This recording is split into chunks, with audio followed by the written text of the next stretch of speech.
My name is Julie Webster. I'm the manager of Le Creuset in Thornton, Colorado. Welcome to my kitchen.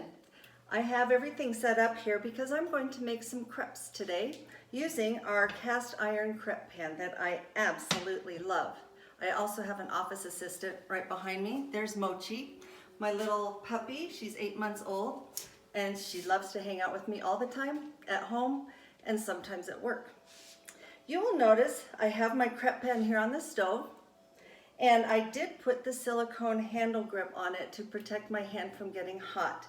I have this not even at medium, so it's between low and medium on my stove, and I am heating it up, and this has our black satin interior finish. And so this is a light enamel coating that doesn't need much as far as seasoning. I just used some coconut oil on it, and that's it. I really don't have to do any more seasoning of it, and I can use it repeatedly. I also have my crepe batter in my batter bowl. I love the batter bowl. This is one of my favorite pieces of Le Creuset. It has a wonderful pour spout, so it works really well to mix batters and pour batters and other sauces. Now, when customers come into my store, they see the crepe pan and they see the two tools associated with it. They get a little concerned. This is called a râteau. It is a T-shaped batter spreader, so when you put the batter on, you'll see me, you can spread the batter. You do not have to be a professional to use this. I'm not a professional, and it's a lot of fun. I'll show you how easy it is to use. And this is our little spatula. It has a pointed tip on it. They're both wooden, and you can actually use it to peel the edges of the crepe up and help flip it if you want. You can also use any of our Revolution tools. This is our stainless steel spatula that has the wonderful silicone tip, and it's so thin. It is so easy to use when you're flipping pancakes or crepes. I am going to take about a half cup of my crepe batter, and I'm going to pour it right into the pan, and you can hear it sizzle as it lands onto the pan because it is staying nice and warm. And I take my râteau and you just float it along the top of the batter, and it basically does the job of spreading all of the batter out evenly, so you have a beautiful round crepe when it's time to flip it. And look how quickly it is cooking. So I'm not even at medium high heat, and that's the important thing, is that you don't want it to be too hot. The crepes do cook quickly. They're very thin pancakes, and I watch it because it does form some bubbles here on the surface, and then I will know that it's ready to flip as the edge of it starts turning a little bit light brown. And so I keep an eye on it, and this is the beauty of these. They're so easy. I'm doing a sweet crepe. I did a batter that is a Swedish pancake batter because we make these a lot with the family. But in our box, you'll get a booklet of care and use for the crepe pan, but also some wonderful recipes for both savory and sweet crepes. And you'll find that it is super easy and super fun to use. Then I can take this tip of my little spatula and I start loosening the edge a little bit. I like playing with it. Playing with your food is a lot of fun. And so I'm just loosening it, and I am noticing that the edges are crisping up beautifully. That's the wonderful characteristic of our cast iron, is that the heat is even across the entire pan. And so you will have heat on the outsides just as much as you will on the inside. Now you can see I can start sort of loosening it up a little bit. It's getting cooked wonderfully, and it smells so good. I wish I could share this smell with you. And as it is cooking, now I actually do use my fingers sometimes, or you can use the spatula. Even if I want to use the spatula, look how wonderfully our spatula fits right under the crepe. And then you can flip it, and look at that wonderful brown shading on the crepe.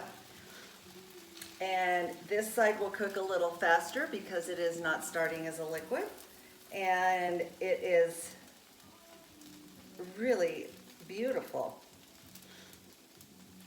When I make my crepes, I like to get it browned evenly on both sides, and then I transfer it into a nice little pie plate. And I often will just fold them in half and then again in half so it's quartered. And that way I can serve it either that way or I can freeze them as well. They freeze really well, and so I make a large batch of crepes when I make them. And then I do like to freeze them and save them for later when I have company at the house. So let me take a look at this. I can fit that wonderful spatula under there. And this is perfect. Always, you will have one side that is a little more browned than the other. And that's really typical of a crepe. And at this point, if you were in Paris on the street corner and I was preparing this for you, I would take a chocolate or peanut butter or fruit and whipped cream and put it around the top, and then I could just fold it over and serve it to you that way. But I'm going to put it in the pie pan and leave it quartered, and voila. I don't even need to season the pan again. I simply take my half-cup measuring cup and I pour the batter in. You can hear it sizzling. Oh, it's so yummy. And then I take the râteau and I float it around the top. And it is so beautiful. It just floats. And having the little lip on this crepe pan makes it so it stops the flow of the batter, and you have a wonderfully perfect round crepe to serve. Look at that. Isn't that gorgeous? I do put my râteau on a cloth because I do not want any of the batter to stick on it, because if it does, it will stick to the batter underneath on the pan and can pull it off a little bit. And you really don't want that to happen. And so I am making my second crepe.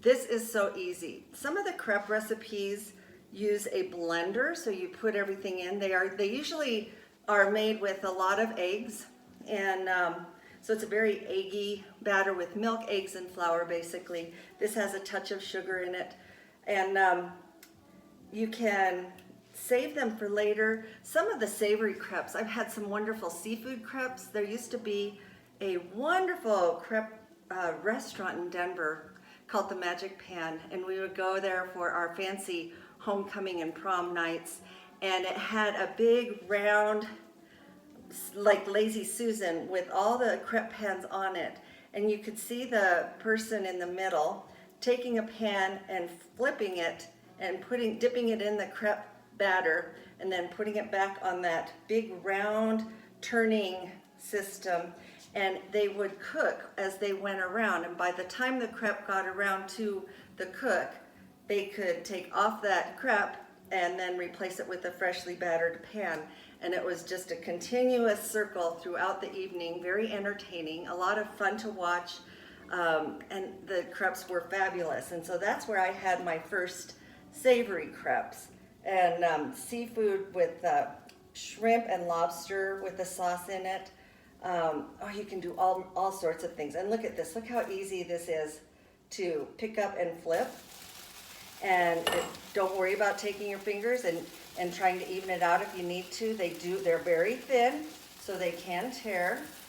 And even if it wrinkles a little like this, no problem, because you can even it out, and you'll notice that the browning is in different places on the crepe, so it does not matter if there's a little fold or a wrinkle in your crepe.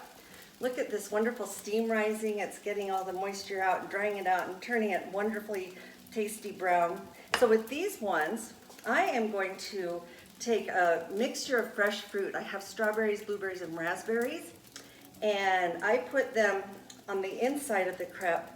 And then what I do is I actually, at the table, I will fold it in half like this, and then I have a way, this is the Swedish pancakes, of hooking the crepe in the tines of the fork and rolling it.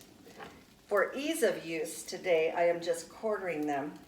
And then once it is ready, put a little blob of whipped cream on the top of it, and it is fabulous. So I'm glad you joined me in my kitchen. I hope you learned something about making crepes. come on in and purchase one of our wonderful crepe pans. You're going to have a lot of fun.